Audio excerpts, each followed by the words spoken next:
Good morning students. Last class में हम male reproductive organ and female reproductive organ के बारे में स्टडी कर चुके हैं। आज हम स्टडी करेंगे fertilization and development of adult embryos वगैरह के बारे में।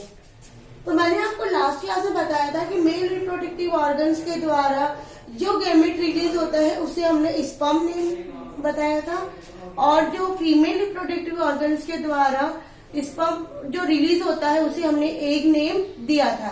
यानी स्पर्म क्या है? Male reproductive organ, and egg क्या है? Female reproductive organ.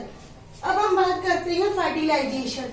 जब male reproductive organ female reproductive organ से फ्यूज होता है उसे हम बोलेंगे फर्टिलाइजेशन। फर्टिलाइजेशन के अंदर क्या होता है? Fusion of sperm and egg. Egg क्या है? Female reproductive organ, and sperm क्या है? मेल रिप्रोडक्टिव ऑर्गन्स के द्वारा रिलीज न्यूक्लियस। तो ये जब आपस में फ्यूज होते हैं तो ये बनाते हैं जाइगोट। जब ये स्पर्म एंड एग रिलीज होते हैं ये हैप्लॉइड कंडीशन में होते हैं, यानी ये सिंगल न्यूक्लियस होता है। स्पर्म के अंदर न्यूक्लियस सिंगल है, एग में न्यूक्लियस सिंगल है।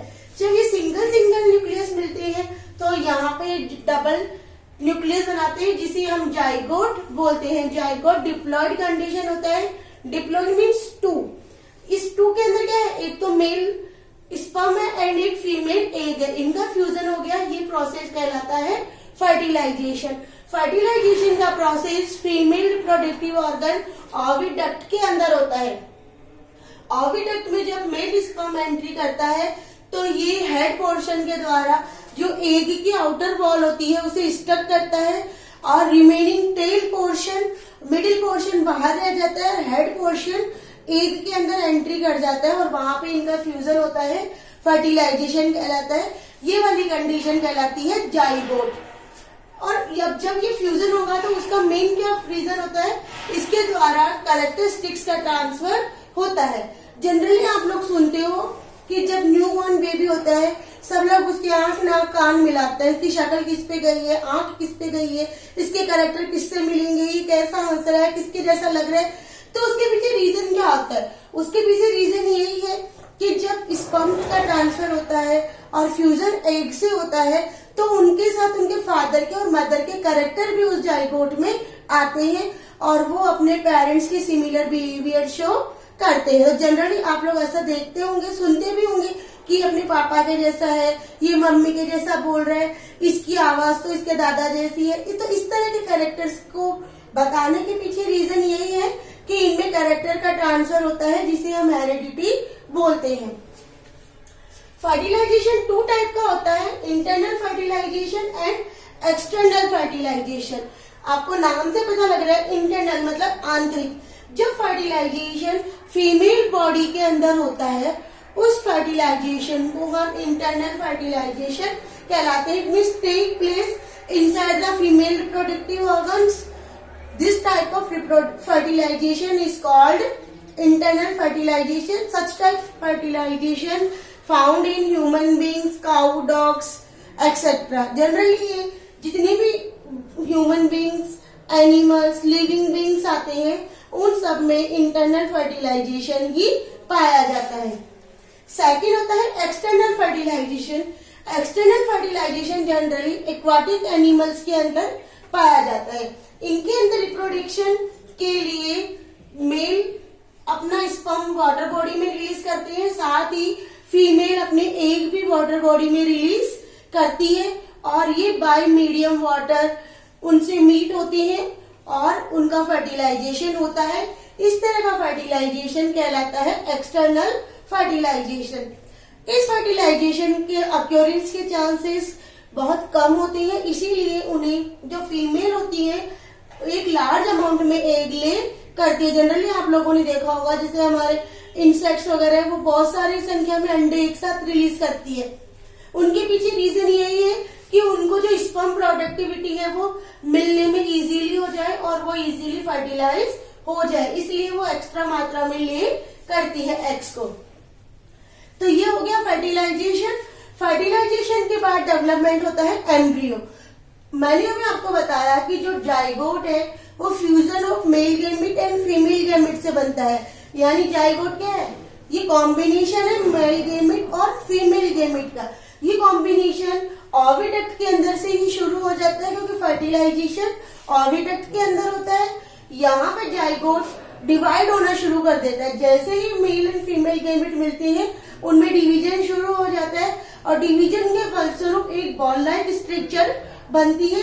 ये ball like structure further divide होती रहती है और डिफरेंट डिफरेंट टिश्यूज बनाती है। इन डिफरेंट टिश्यूज को हम यहाँ पे एम्ब्रियो का नाम देते हैं।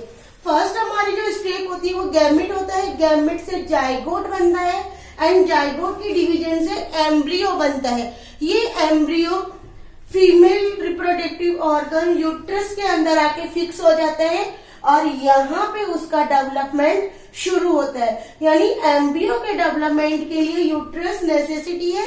ये जो सारा प्रोसेस है डिवीजन का, ये ओविडक्ट के अंदर होता है और ये बॉल लाइक स्ट्रक्चर बनती है, वो राउंड होते होते एम्ब्रियो में कन्वर्ट हो जाती है और एम्ब्रियो आके यूट्रस के अंदर एम्ब्लेंड हो जाता है। यहाँ पे जब ये एम्ब्रियो बन गया, यहाँ पे यूट्रस के अंदर इसके different different organ as like hands, legs, stomach, head, eyes, इनका डेवलपमेंट शुरू हो जाता है और वह जो एम्ब्रियो था अब वो फिटस कंडीशन में आ जाता है। It means like a small baby, छोटे बेबी जैसे उसमें सारे ऑर्गन डेवलप हो जाते हैं और उसे हम फिटस बोलते हैं। तो हमारी फर्स्ट स्टेप होती है गैमेट, गैमेट से बना जाइगोट, जाइगोट से बना एम्ब्रियो एंड एम्ब्रियो बाद में बनता है फिटस। तो ये आपको स्टेप्स नाम ध्यान रखने हैं कि किस कंडीशन को हम किस नेम से बुलाते हैं। जब ये फिटस डेवलप हो जाता है कंप्लीट, जो ह्यूमन बींग्स में इस फिटस को डेवलप होने में लगभग 9 मंथ लग जाते हैं और जब ये कंप्लीट मेच्योर हो जाता है तो इसका बर्थ होता है जिसे बेबी बॉर्न कहते हैं। अब हम बात करते हैं कि ओविपेरस एंड विविपेरस क्या होते हैं। जनरली आप लोगों ने देखा होगा कि human beings as like human baby को बर्थ करता है, काऊ के जैसे बेबी को बर्थ करती है, डॉग का बेबी एज लाइक डॉग होता है। लेकिन कुछ जो ह्यूमन बींग्स के अलावा जो छोटे इंसेक्ट्स होते हैं जो लाइक ए बेबी बॉर्न नहीं करते, वो एग ले करते हैं और उन एग को जब वो आफ्टर फ्यू वीक्स उसके टेक केयर करते हैं, उनके बाद उनकी एग में से उनका बेबी निकलता है। तो उस कंडीशन के आधार पर हमने ओविपेरस एंड विविपेरस के अंदर इसको डिवाइड किया है। Viviparous it means they animal जो एज लाइक बेबी को बर्थ करते हैं वो कहलाते हैं viviparous. Animal which give birth to young one, young one को डायरेक्ट बर्थ देते हैं। उनके पूरे body parts as like same उनके पेरेंट्स के जैसे होते हैं, वो विविपेरस के अंतर्गत आते हैं। For examples human beings.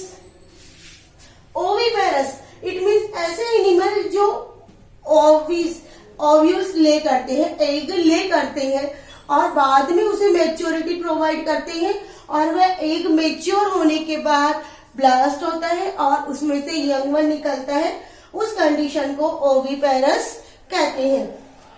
Clear? Viviparous give birth young ones and oviparous lay eggs. इन दोनों में आपको डिफरेंशिएट मालूम होना चाहिए।